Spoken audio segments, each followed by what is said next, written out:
Bigfoot, Sasquatch, Yeti, the abominable snowman, you've heard the names. They whip up an image of a huge, ferocious bipedal creature that roams the deep forests and mountains of wilderness areas around the world. The state of Michigan is no stranger to sightings of such creatures. Our Michigan Magazine Museum has hosted seminars and get-togethers to discuss the possibilities of the existence of such creatures in our state. In doing so, we've conducted countless interviews and recorded dozens of eyewitness sightings and encounters within a 50-mile radius of our museum. We believe those who claim to have had a close encounter with something of that sort are sincere.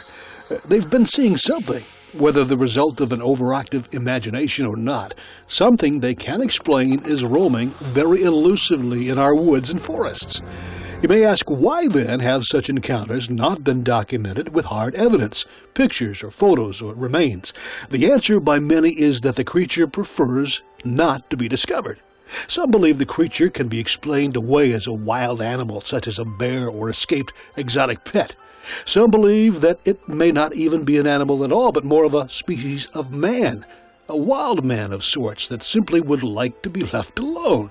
So the creature goes way out of its way not to be detected. Prior to one of our Bigfoot bashes at the Michigan Magazine Museum, we had the distinct honor of welcoming a Bigfoot researcher who tends to believe that what many are seeing is not animal, but more of a species of human, that simply wishes to live and let live.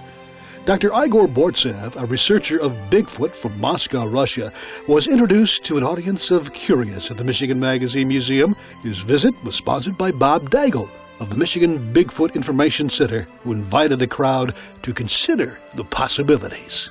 Well, he's here in the United States for a few months to make contact with Bigfoot researchers both in Canada and the United States. He is great at tromping through the woods and the underbrush and up and down hills and looking for signs of Bigfoot. There's actually more signs of Bigfoot's presence than most people realize, and Dr. Burtsev has some very good slides that will show you some of that. The other reason he's here, he wants to make the point that sightings of Bigfoot-like creatures are not unique to Canada and the U.S. He's been doing this kind of work in Russia, Asia, Mongolia, many Eastern Europe since, was it 1965, I believe, and he's just written a book about some of those experiences. And he calls himself a hominologist. And the term comes from the, what do they call, archaeologists, anthropologists use this term hominid. And he shortened it to homin. Homin just means human-like. So that's the study of, for instance, if we all heard a Neanderthal man, if there was a Neanderthal man walking around today, we'd call him a homin or a hominid. So the idea is that lots of different peoples, different nationalities in Asia and Eastern Europe and Southeast Asia, Southwest Asia, have reported what we would refer to as hominids, and some of them are quite similar, some of them are a little bit different, and Dr. Burtsev will fill you in on all those fascinating details. So without further ado, we'll let you get started. Before, when I started to study this problem, it was 46 years ago, we thought that this creature is just animal, and we were hunting on it, trying to make some special bullets to tranquilize them, like so. And after to study, but step by step, we start to understand that this is very, very close to humans, and even in last time we think that it is human, just in other species.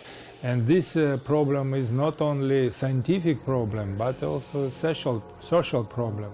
They don't use clothes, they don't use fire, they don't use tools, they don't use any what we use. humans.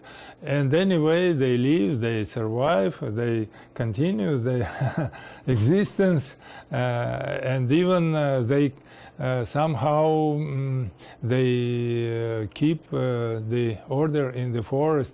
And now it is much necessary. We are worried about our environment, but also it's necessary to worry about their environment, because their environment is our environment, and that is why I say this problem became a social problem, not only scientific problem, that to find, to discover new species of the animal. A new species may be plausible, say some, but evidence of this may be hard to come by. But possible evidence has been discovered, according to Dr. Burtsev.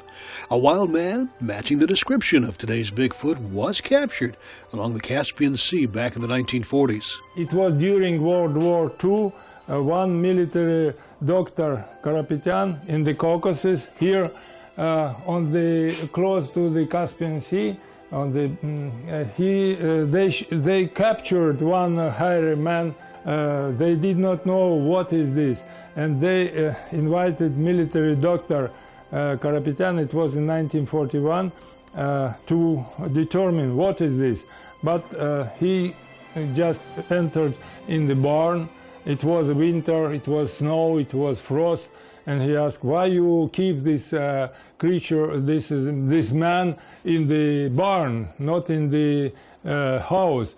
They say he's sweating and smelling very badly. That is why we keep him here in the barn. And after he started to pull out the hairs from his body to check if it is maybe some kind of what is musk, but it was real hairs. After he noticed that there are lice around his face, but they are more big than humans' lice. You know, during the war, during that war, it was a problem of lies between soldiers, etc. That is why military doctor knew which kind of lies are on the humans. But here he saw that there are in other kinds some more bigger lies. And he said, finally, I don't know what is this. It is not deserter. It is not a spy. It is just a wild man. And he asked local people, there are another nationality, Dagestan is a Muslim, small Muslim republic in the Caucasus. He asked, what you will do with this creature? They said, there is a war time, what they order us, we shall do. And finally, we did not know what happened with this captured biped. Dr. Burtsev went on to provide photos and purported hard evidence already documented of large hairy bipeds throughout the world. Evidence that perhaps we're dealing not with a wild animal, but an intelligent creature more human than animal, that wishes not to be detected and who's developed ways to cover its own tracks, so to speak. Sometimes, though, not good enough. Dr. Burtsev went on well into the night discussing with anxious attendees in Michigan Magazine's lower gallery about the need to coexist and protect whatever is out there. The doctor and Bob Deigel also provided possible evidence discovered in recent trips the pair made into the immediate area, where signs unique to Bigfoot were discovered, including stackings and prints. Yep, you heard right. Prints of something very large making its home here in northern Michigan. That evidence, by the way, is on display at the Michigan Magazine Museum for you to judge. We all like to wonder about the possibilities of the unknown. It's what makes humankind so unique. Fact or myth, it fascinates us when we come upon something we can't readily dismiss or recognize. So the search continues for Bigfoot with another slant on the possibilities of its existence, and we'll continue to be curious as we host our Bigfoot seminars at the Michigan Magazine Museum For more information, we invite you to visit Bob Daigel's website at www.michiganbigfoot.org.